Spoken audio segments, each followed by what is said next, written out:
Web application remote control is, in my opinion, mostly valuable for virtual production. You could think of some usage for game development, but as it is an editor-only feature, I believe it will remain used mostly for video producers. No one stops you from creating your own solution for the game, and we've seen that in the past. That's what multiplayer is based on, but that is not a remote control API in Unreal. Before we dive into API and remote control presets, let's imagine we are directing a live online event. Maybe it is an esport event and we are going to showcase a car that some player is going to drive. He is one of the crew members and we don't know who will be the driver. Or maybe the cars are assigned to players randomly and each team has different colors. In that case, we may have to change the text over the car and also car and text colors. Similar case would happen if we were making a live giveaway to random users, perhaps to our Twitch supporters.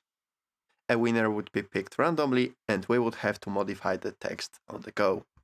That means we would like to have a simple interface for changing all the parameters. We don't want to manually go through selecting actors and changing their details. And that is exactly what we are going to do in this video. Let's suppose we are changing the driver name. Maybe we want Elon Musk to drive it. I believe yellow doesn't fit Elon. For some reason, I think blue would be way better. So let's change the car color, then the text render color, and maybe we should also adjust color of the light so we have some nice contrast. What about this pink vibe? And what if we want to get rid of the light completely? We can just turn intensity to 0. That's great, but we also should allow some camera movement. We need some dynamics. So maybe we want it to move left or right, or maybe we want to change speed of that movement because right now it is a bit too slow. And now it is way better. What if we want to move a bit up? In that case, my interface doesn't fit properly in the UI, but we do have it. So let me scale the window of the browser. And now we can move the camera up. We already have set up a look at object in details tab of the camera, so we don't have to correct the camera rotation. But we may want to change zoom, and that also can be exposed. We just have to expose focal length of the camera. I have also exposed current aperture, and that means we can have a blurry background, but because there is not much detail in that background, you may not really see how it works like. And also, those values that are adjustable here are not very realistic, but hopefully we can always go to exposed properties, select any of those, and change minimal and maximal value. And that's all we are going to cover in this video. So, without further ado, let's start with a clean project, and if you don't want to create a setup yourself, there is a starting point virtual production demo project created with Unreal 5.3 attached to the course files. This is a VP demo Unreal 5.3 starting point. It is attached in a zip file and was created using a virtual production preset. It is a bit different and still requires a little modification. The preset automatically enables some plugins for virtual production, but skips one that we need. So let's go to Edit, Plugins, and as you can see, Remote Control API is enabled by default. However, Remote Control Web Interface is not, and that is the plugin that we need to start creating that web browser widgets for controlling our scene. So let me enable it and then restart the editor. I'm done with the restart. Let me show you the little modifications I introduced to this project. The first thing that you noticed is that I added a car model. Don't worry about it, there is no copyright because it is from public domain. We also have some text and some light, and I also removed all those texts from the preset that had a list of enabled or disabled plugins and other settings. The last thing is the camera, and camera has actually some nice modifications that you may want to introduce in your project as well. So if we select the camera and start moving it, you will notice that it always tracks our Lotus 7 model. Also, it makes sure that it is in focus. How to do that? Just scroll to Look at Tracking Settings, enable it, and then select Actor to track and pick some object that you want to track. That's it. Same thing with focusing. Scroll to Focus Settings. By default, focus method was probably set to manual, so just change it to tracking. Then pick actor to track, and in my case, that's the car actor. That's it. We can start exposing all things we would like to be able to modify using the web browser widget. So head to Content Browser, right mouse button, scroll to Remote Control, and pick Remote Control preset. Let's open it, and I like to keep it docked in the main screen. We can start with exposing camera settings. For sure, I would like to expose location. The only thing I have to do is to click on that eye icon and it will be automatically exposed.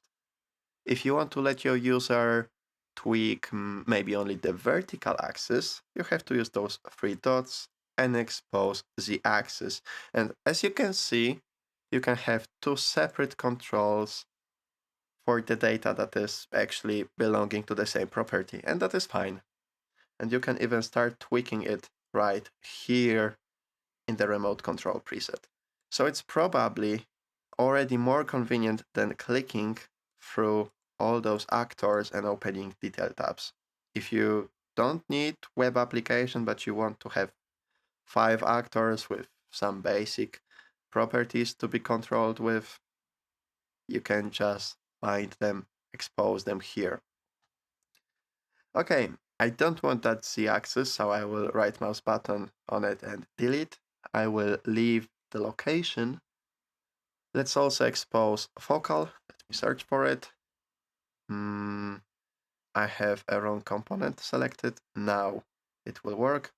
Let's expose focal length and maybe aperture because I am a lens freak.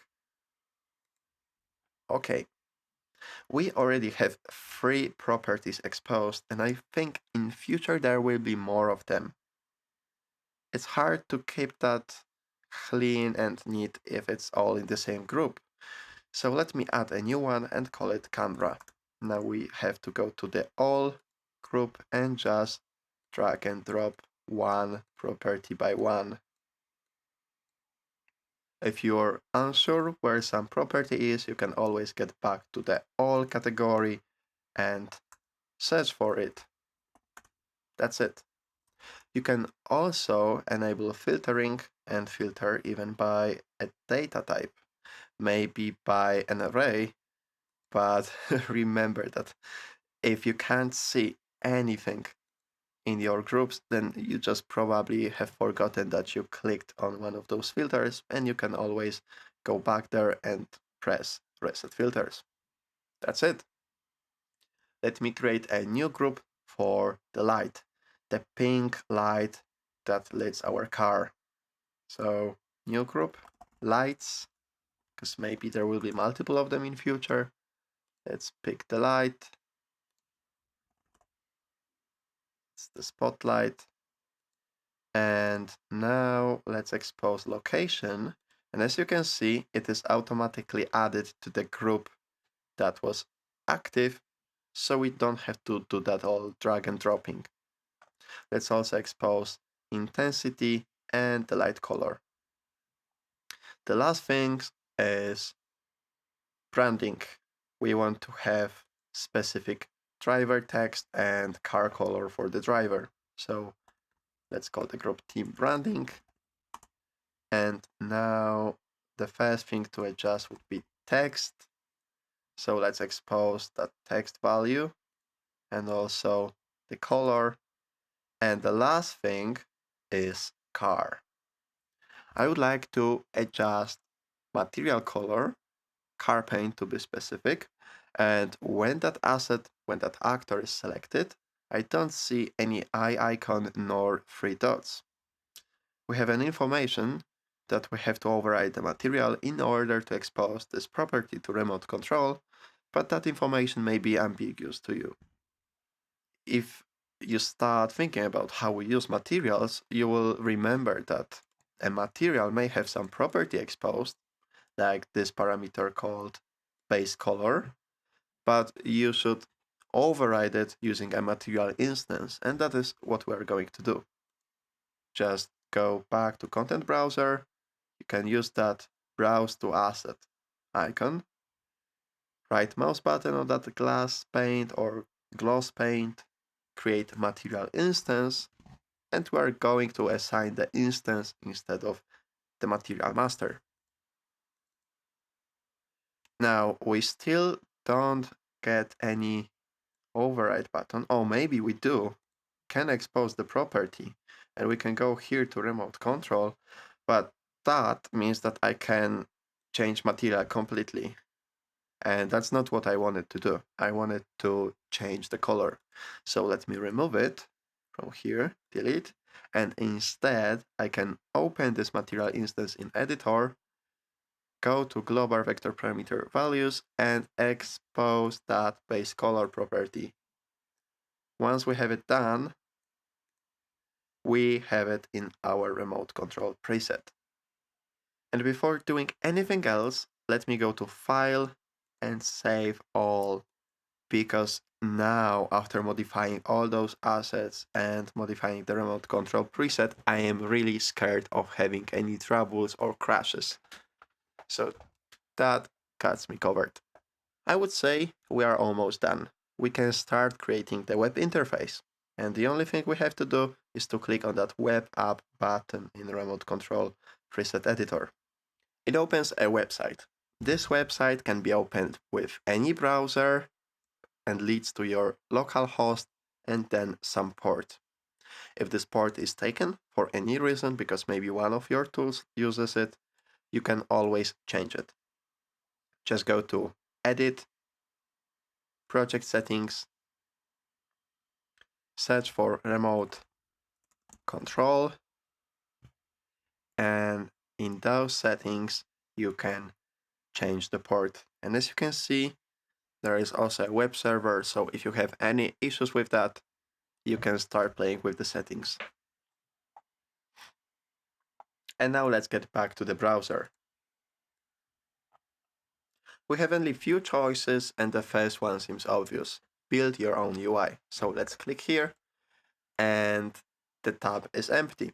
That is because we are in control mode, which is not meant for editing.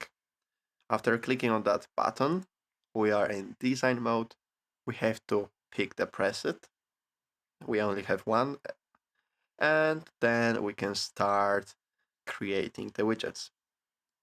You can go to Widgets tab and start selecting widgets manually, but each time you do it, you have to modify some settings. Maybe you will have to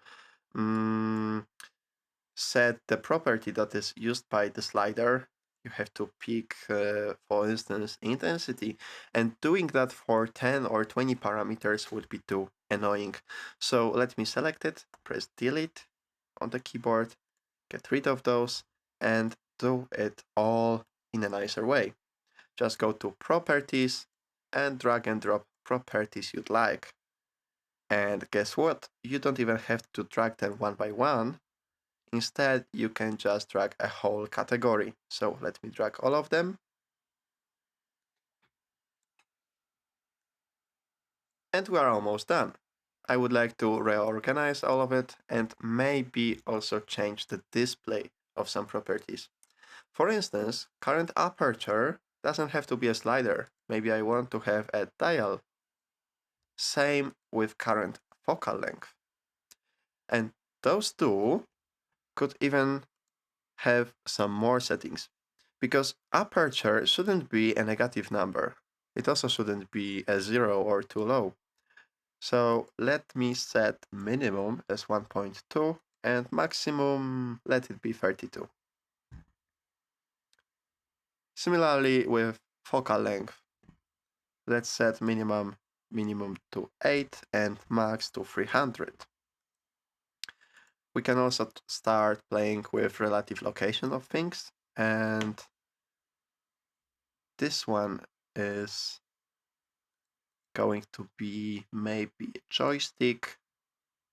Oh, and let me make another one as joystick as well. Let's also reorganize color parameters so they are in the single row. Here is the text, here is the light intensity. That's it. So we can already start playing with those parameters when we are in the design mode. We can start changing maybe the text color to pink or base color of the car.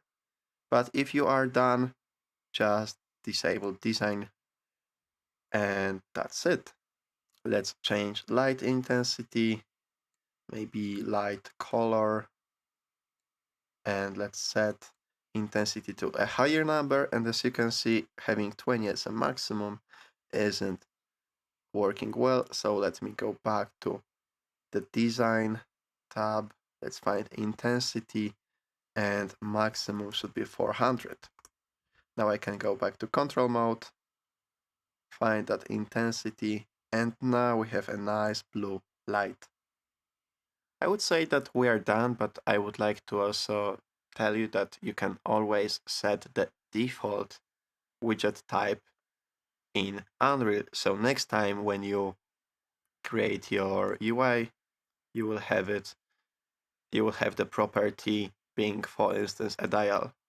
So we can find maybe light intensity, go to details, make it a bit bigger.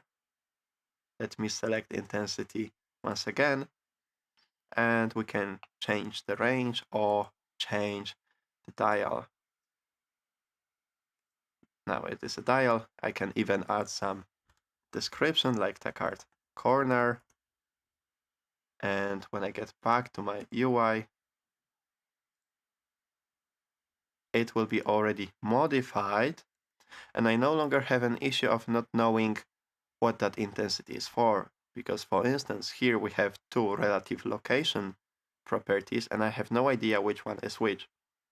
So we can just go to camera location and name it camera location.